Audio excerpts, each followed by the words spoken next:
नायब सूबेदार राजेंद्र सिंह जी, राधे राधे महाराज जी।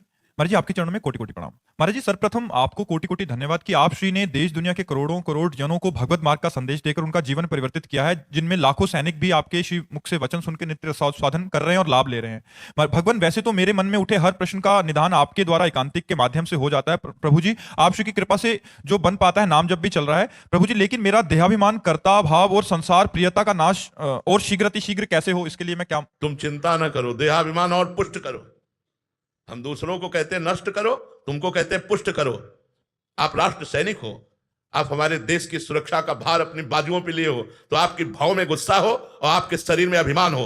मैं भारतीय सैनिक हूं, हमारे अंदर इतना गर्व होना चाहिए। अलग अलग शिक्षा है, आप गर्व रहित नहीं, आप गर्व सहित रहिए कि हम भारतीय सैनिक हैं। अगर हमारे राष्ट्र की तरफ, हमारे समाज की तरफ किसी ने आंख उठाने की कोशिश की, अगर किसी ने कदम बढ़ाया, तो हम अपने प्राण बलिहार करके उसके कदम रोक देंगे, वो आगे नहीं बढ़ पाएगा। आपको ये रखना है, आपको ये रखना है, इसमें आवेश रखना है, आपको क्रोध रखना है, आपको अपने में गर्व रखना है कि मैं भारतीय सैनिक हूं, इसे नहीं छोड़ना है। जैसे गोस्वामी तुलसीदास जी कह रहे हैं, अस अभिमान जाई जन भोरे, मैं सेवक रघुपति पति मोरे। ये अभिमान भूल कर भी न जाए कि सिया राम मेरे स्वामियों, मैं उनका सेवक, ऐसे भूल कर ये अभिमान न जाए। मैं भारत देश का एक सैनिक हूं और अपने प्राण रूपी पुष्प को बलिदान करने के लिए हर समय उत्साहित हूं। बिल्कुल रखो, इसको हटाने की जरूरत नहीं है। अगर यही गर्व रखा तो यही गर्व आपकी सदगति प्रदान कर देगा।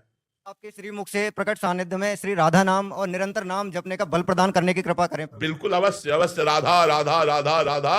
हम तो छाती, देखो, तुम अगर प्राण समर्पित किए हमारे राष्ट्र के लिए, तुम्हें अपना जीवन, अपनी तपस्या, अपने प्राण आपके लिए समर्पित किए हुए हैं। हम अंदर से आशीर्वाद देते हैं अपने समस्त भारत सैनिकों को, स्वस्थ रहें, परिवार से सुखी रहें और शुद्ध बुद्धि होकर हमारे राष्ट्र की सेवा करें। आप चिंता ना करो, हमारे भारत के ऋषि मुनियों का प्रताप अभी कोई अस्त नहीं हो गया है। आप चिंता ना करें, आप अस्त्र से तो हम शास्त्र से, हम दोनों सैनिक हैं, हम दोनों भारत की रक्षा कर रहे हैं। आप शस्त्र से और हम शास्त्र से, हम शास्त्र के द्वारा बिगड़ी हुई बुद्धियों को सुधार रहे हैं और आप शस्त्र से बिगड़े लोगों को, जो समाज के कैंसर हैं, उनको नष्ट कर रहे हैं। हम दोनों एक ही काम कर रहे हैं, हम अंदर सुधार कर रहे हैं, आप बाहर सुधार कर रहे हो जी।